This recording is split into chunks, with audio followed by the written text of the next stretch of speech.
E aí, gente, beleza? Mais um vídeo sobre o tema integral dupla, e esse vídeo estará na minha playlist de cálculo vetorial.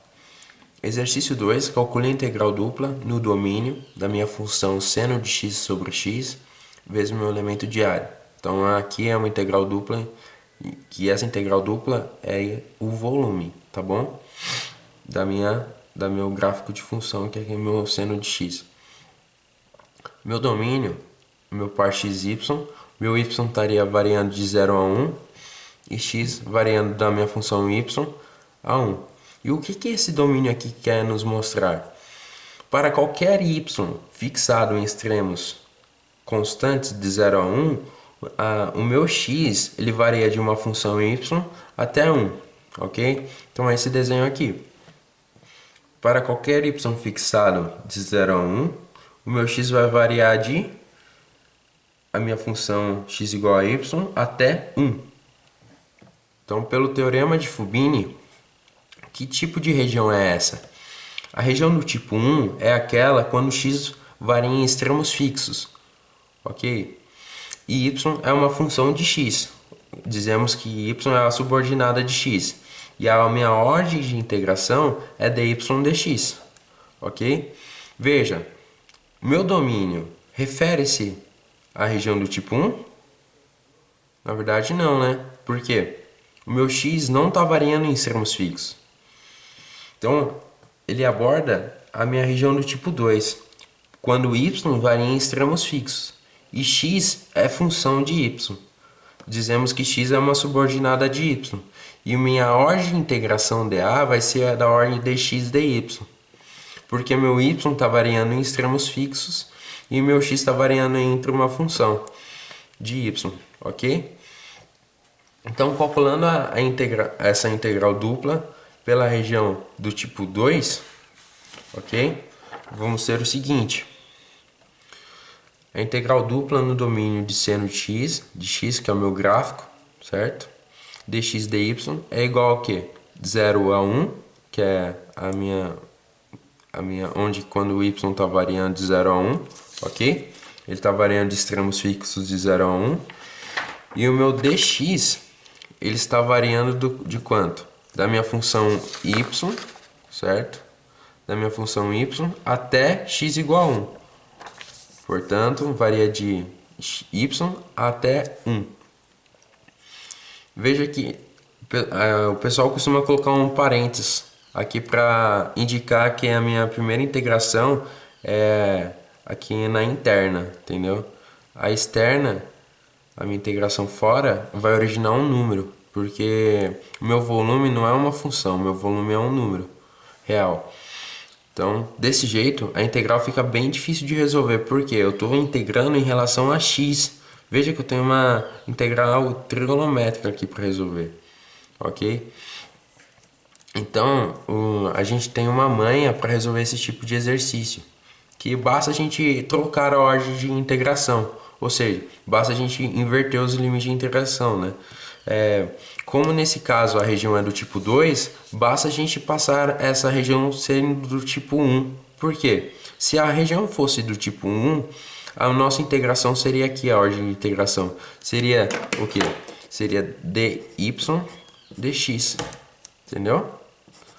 O que estaria nos ajudando? Porque quando eu fosse integrar em relação a dy, aqui essa minha função é constante em relação a y. Então ela pode sair da integral. Ok? Então vamos fazer isso. Escolhendo x constante, variando de 0 a 1, temos o seguinte. Eu vou fixar meu x aqui, certo? E vou variar ele até y, que o meu y vai variar de quanto a quanto? Vai variar de 0 até a minha função em x. Viu? O meu x, estou mantendo ele fixo.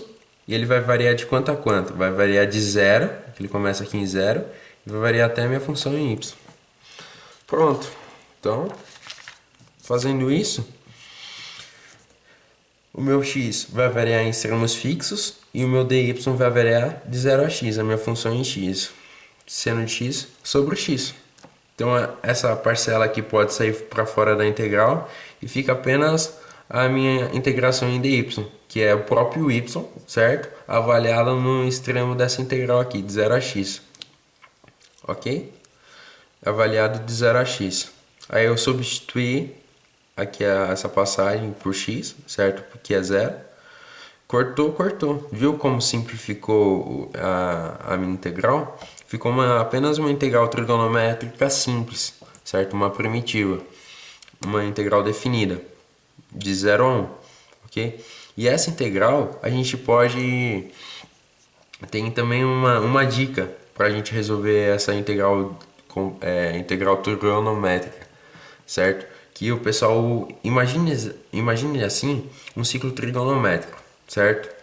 O meu seno é em y positivo e meu seno negativo é em y negativo, e o meu cosseno é em x positivo e o menos cosseno é em x negativo. Então, se eu quero integrar, o que eu faço?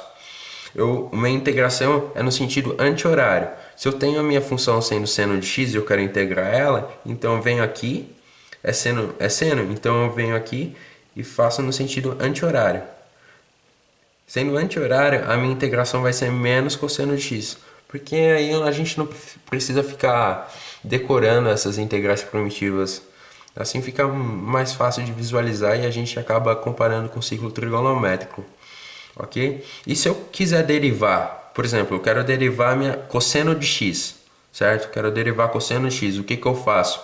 Então, a derivada é no sentido horário. Então, se eu quero derivar cosseno de x, faço uma setinha aqui no sentido horário, que vai ser menos seno de x, ok?